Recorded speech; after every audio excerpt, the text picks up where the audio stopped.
All right, Steeler fans, it is time for the second half of the Wednesday Let's Ride podcast, and it's time for the Mailbag Segment. If you're wondering how do you get your question answered, all you have to do is find me on Twitter at jhartman, HARTMAN_PIT.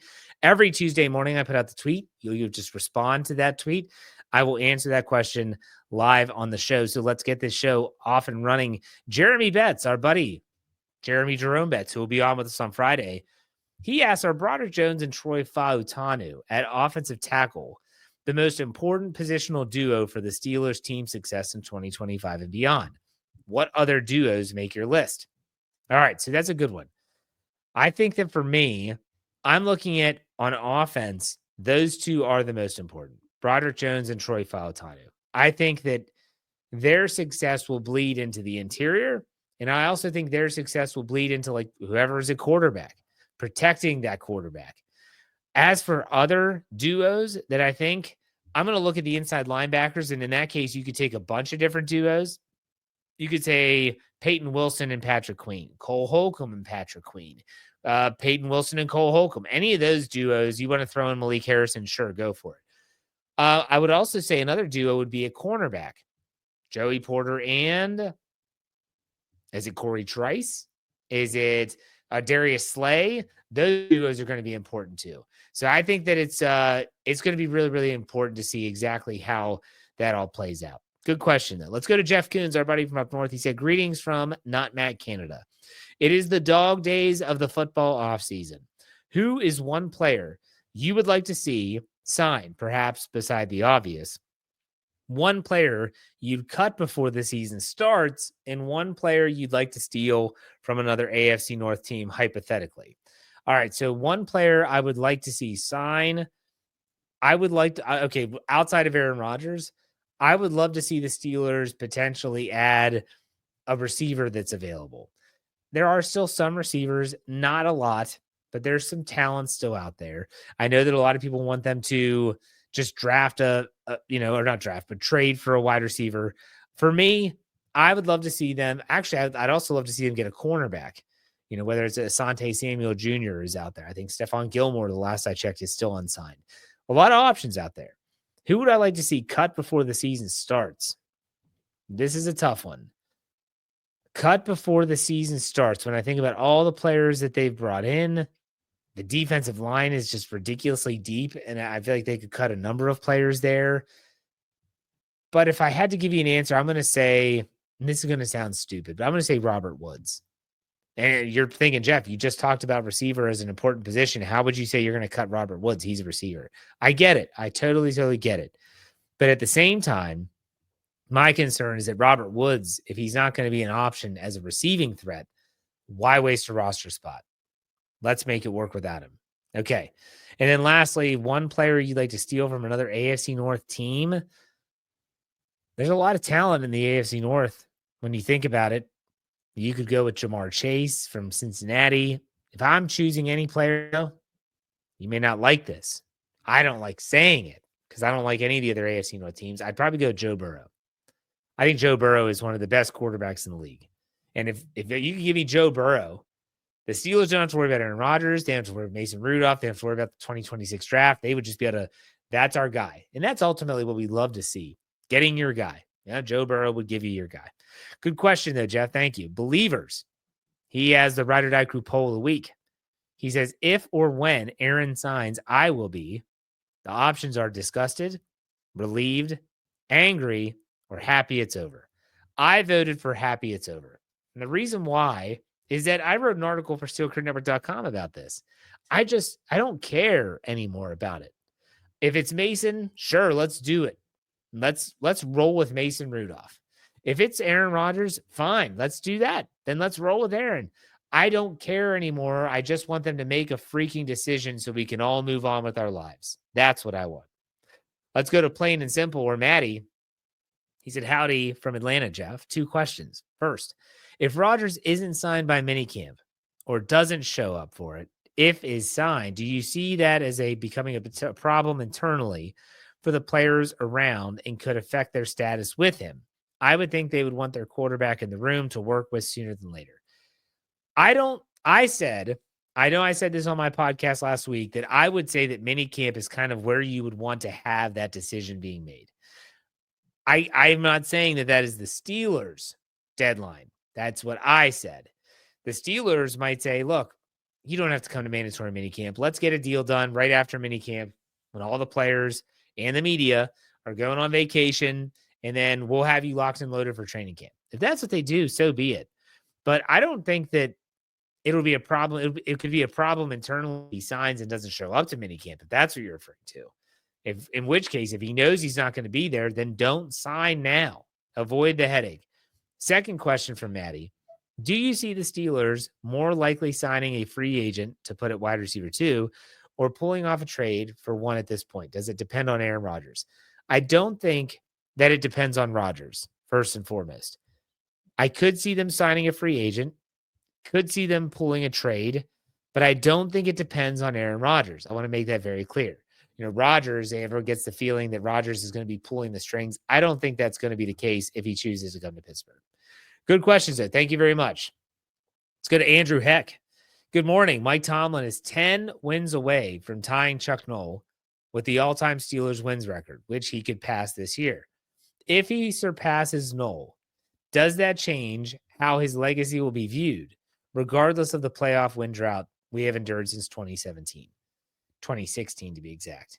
So I have not checked this to make sure it is valid. I'm assuming that Andrew did his homework and that Mike Tomlin is indeed 10 wins away. I'll have to double check it. But if he is, and if he does surpass it, I think that what should be made known is that Mike Tomlin had a good career, a great career, and definitely longevity was the mainstay. But the one thing that Chuck Noll did that Mike Tomlin has not done, and Chuck Noll was there for a very long time as well. He was there from 1969 until I believe 1991, because Bill Cowher was hired in 1992. That's a long time coaching a team. Okay, so keep that in mind. But Chuck Noll in that time also won 4 Super Bowls. He went to 4 and he won 4. That's difficult. A lot of times Steelers fans forget how difficult it is to win a championship. But Chuck Noll, he brought home 4 Lombardi trophies in 6 years, which is insane. Mike Tomlin, who's been here since 2007, he's been to 2, only won 1. So it's interesting. That'll be interesting. You talk about coaching and comparing eras, it's different. Chuck Noll didn't have to deal with free agency. Chuck Noll doesn't have to deal with signing bonuses and all that stuff, at least not to the point that they do now. So it's a different game, but good question. Let's go to Brad Bowman. Good morning, Jeff. If, and I stress if, Aaron Rodgers signs, do you think he gets more than a 1-year deal? I was thinking they might want someone with his knowledge to help groom next year's quarterback of the future. Have a great day. Well, Brad, I really don't think this comes from our source as well. I spoke to him earlier in the spring, and he said, look, if they bring him in, it's going to be a 1-year deal. And Aaron Rodgers has kind of said that as well. He's looking for 1 more year. I don't think the Steelers are interested in more than 1 year. They have Mason Rudolph to be that guy that you're talking about. He signed a 2-year deal. So whether Mason plays or is a backup this year, and the Steelers do eventually get a 2026 quarterback in the draft, Mason Rudolph could be that guy. They wouldn't need Aaron Rodgers and all that comes with Aaron Rodgers to be that guy. So to answer your question, if he signs, I don't think it would be for a 2-year deal. I think it's a 1-year contract. All right, let's go to Todd Hall. He said, hey, Jeff, one question. Why not Mason? It's a great question, Todd. It really is. I don't know if a lot of Steeler fans are legitimately ready for the team to say, okay, we've waited and we're not waiting anymore. Mason's our guy. We're pulling the plug. We're pulling the offer. Or maybe they're not going to say that. Maybe Aaron Rodgers would have to say, I'm not coming in. I'm not playing for Pittsburgh. I'm not playing at all. I'm retiring. I'm enjoying my time. I can do whatever the hell I want. I can go on Joe Rogan whenever I want, spout off about whatever I feel like with no repercussions. Maybe that's what he wants. But I don't think Steeler fans are really ready for that. I don't think they're ready. I think a lot of fans, if I want to be more specific, would view that as the white flag of surrender. 100 days. Yesterday was 100 days until the NFL kicks off.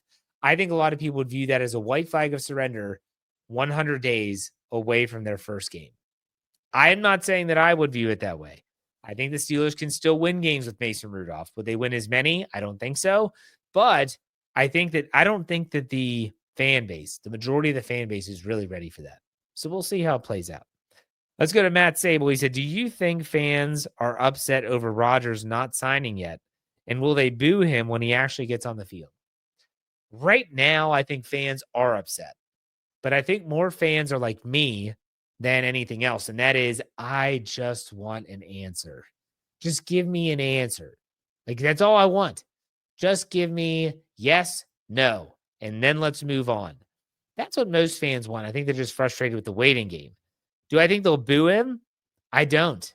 If Aaron Rodgers signs a contract to play for the Pittsburgh Steelers in 2025 and he goes out on the field, unless he looks like hot garbage, they will love him when he starts slinging the ball around the field. He still has a good arm. He still has a lively ball. They will love him if he's throwing bombs to DK Metcalf. They loved Russell Wilson when he was winning. What does it come down to? You just got to win. That's what will get you all the accolades with the fan base. You have to win. I don't think they'll boo him unless he starts losing. All right, let's finish this up as we always do with a little dad jokes. Steeler fan 69 chimes in. Says, hello, friend. I spent $500 on a limo and just found out the fee doesn't include a driver. I spent all that money and have nothing to show for it. The play on words is tremendous. Next, Amal and Juan are identical twins. Their mom only carries one baby photo in her wallet. Because if you've seen Juan, you've seen Amal.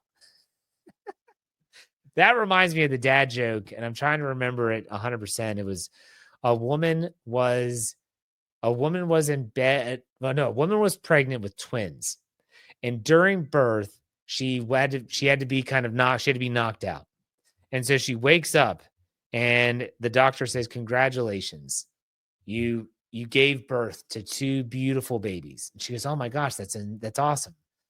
What exactly are the names and what are the genders?" And then he says, "Well, one's a boy and one's a girl."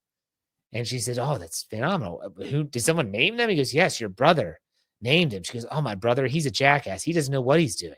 What are their names?" He said, "Well, the female's named Denise."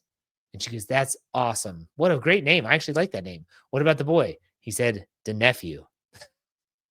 There you go. Steeler fan 69, a little taste of your medicine there. All right, that does it for me on this Wednesday show. I'll be back Friday talking about the wrap-up of OTA's Week 1. We'll have Jeremy Jerome Betts on, the Heart to Heart, all that fun stuff. Be on the lookout for all of our podcasts on the Steel Curtain Network. Wherever you get your podcast, searching Steel Curtain Network.